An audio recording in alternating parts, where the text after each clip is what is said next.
Hello दोस्तों, veterans नमस्कार। मैं दीवान सिंह। मैं आपको बताना चाहूँगा कि कमल पाटनी साहब लगातार ऑफिशियल अथॉरिटीज और दूसरे प्रकार के लोगों में और किस प्रकार की गतिविधि चल रही है, क्या डेवलपमेंट हो रहा है, क्या घटनाएं घट रही हैं, एक एक चीज़ पर नज़र रखते हुए आपको सूचनाएं पहुंचा रहे हैं। यहाँ उन्होंने कुछ ऐसी चीज़ों का जिक्र किया है, शायद हमारे बहुत से बैंक पेंशनर्स को पता नहीं है। और उसमें भी बताते हैं कि बैंकटाचलम का आधार बहुत तेजी से घट रहा है, लोग इनसे बहुत ज़्यादा नाराज़ हैं। और मैंने तो सवेरे जलंधर से मेरे पास किसी का फ़ोन आया, उन्होंने अपनी कविता सुनाई मुझे। और भाई वो श्री कृष्ण भगवान के बहुत बड़े भक्त हैं, और जिस प्रकार वो कविता सुना रहे थे, भगवान न करे बैंकटाचलम को कोई बद्दुआ लग जाए। खैर एनीवे, अब मैं आगे नहीं चाहता, यहाँ ही पढ़ाना चाहता हूँ। मैं चाहता था उस कविता को यहाँ डाल दूँ, लेकिन मैं नहीं चाहता किसी को बद्दुआ दें। लेकिन लोग बहुत नाराज़ हैं और बद्दुआ कभी भी नहीं बकसती है। बुरा कर्म करोगे तो बुरा फल पाओगे। अब मैं पढ़ के बता देता हूँ क्या कह रहे हो। मेरा दृष्टिकोण, माई टेक। सीएचवी की भूमिका, गिरता जनाधार और बैंक पेंशनों के साथ विश्वासघात। कॉमरेड यूनस एजीएम, सेवानिवृत्त एसबीआई, कहते हैं हैदराबाद से। दिनांक 14 जनवरी 2026। गुजरात में पिछले सप्ताह घटित घटनाक्रम ने यह स्पष्ट कर दिया कि बैंक कर्मचारियों के बीच, विशेषकर यूएफबीयू के भीतर, सीएचबी का जनाधार तेजी से क्षीण हो रहा है। इसका मतलब गुजरात में और कुछ हुआ है। हमें हमारे पास केवल और केवल सीएचबी का ही, बैंकटाचलम का ही स्पीच पहुंचा, जो बहुत क्रिटिसाइज हुआ। और भी कुछ हुआ वहां पे। यह गिरावट उस समय और अधिक उजागर हो गई जब कॉमरेड एल चंद्रशेखर ने बैंक पेंशनरों के पक्ष में बोला। ये गुजरात में हुआ है, यानी कॉमरेड एल चंद्रशेखर बैंकों के पेंशन अपडेशन के पक्ष में गुजरात में बोला है। बोला, निर्भीक और आक्रामक समर्थन सार्वजनिक रूप से व्यक्त किया। इस सशक्त और स्पष्ट पक्ष समर्थन ने सीएचपी की उस राजनीति को बेनकाब कर दिया जो वर्षों से पेंशनरों के प्रश्न पर टालमटोल, भय और भ्रम की रणनीति पर टिकी रही है। यानी दूसरे नेताओं को भी अब पता चल गया कि खैर नहीं है, इज्जत तो जाएगी जाएगी, लेकिन सब कुछ उतर जाएगा, कहीं के भी नहीं बचोगे।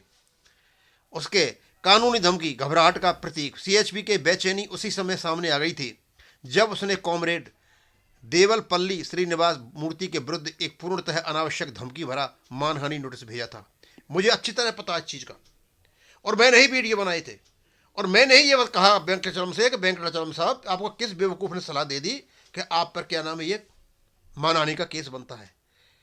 आप जो कुछ भी मूर्ति साहब ने कहा है वो सही है, और यदि सही कहा है पब्लिकली उन्होंने, तो उस पर मानहानि नहीं बनता। हाँ, ये गलत कहते हैं पब्लिकली, उससे आपकी मानहानि होती है। आप तो कुकर्म करके बैठे हो, अब कुकर्म क्यों नहीं कहे आपसे, वो तो कहना पड़ता है, उससे नहीं बनता। ये पीछे हट गए।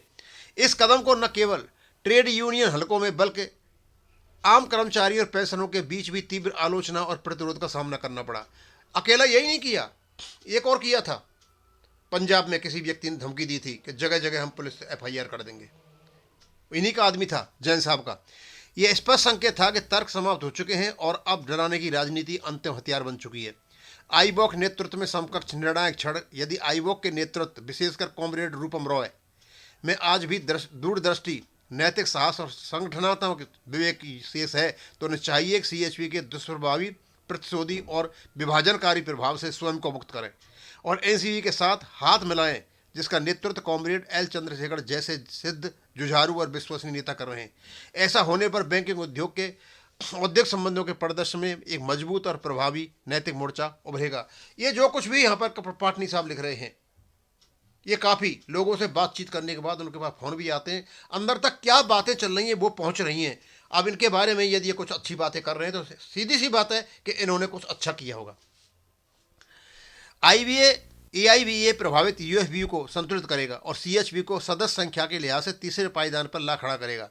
आज सबसे बड़ी आवश्यकता सीएचबी के दांत नख निष्क्रिय करना। आईवॉक प्लस एनसीबी का संयुक्त मोर्चा ही वह सशक्त दीवार बन सकता है जो बैंकिंग उद्योग में एक पक्षीय वर्चस्व और पक्षपाती वार्ता प्रणाली दोनों के विरुद्ध मजबूती से खड़ा हो सके। एसबीआई अधिकारी संगठनों से अपेक्षा यह सर्वविदित है कि देश भर के लगभग सभी एसबीआई अधिकारी संघों के नेता पेंशनरों के प्रति सहानुभूतिपूर्ण दृष्टिकोण रखते हैं। ये आशा की जानी चाहिए कि वे अपने प्रभाव और संगठनात्मक वजन का उपयोग कर कॉमरेड रूपम राय को पथ परिवर्तन हेतु प्रस्तुत करेंगे। आगे की राह आइए उस दिन की राह और देखें।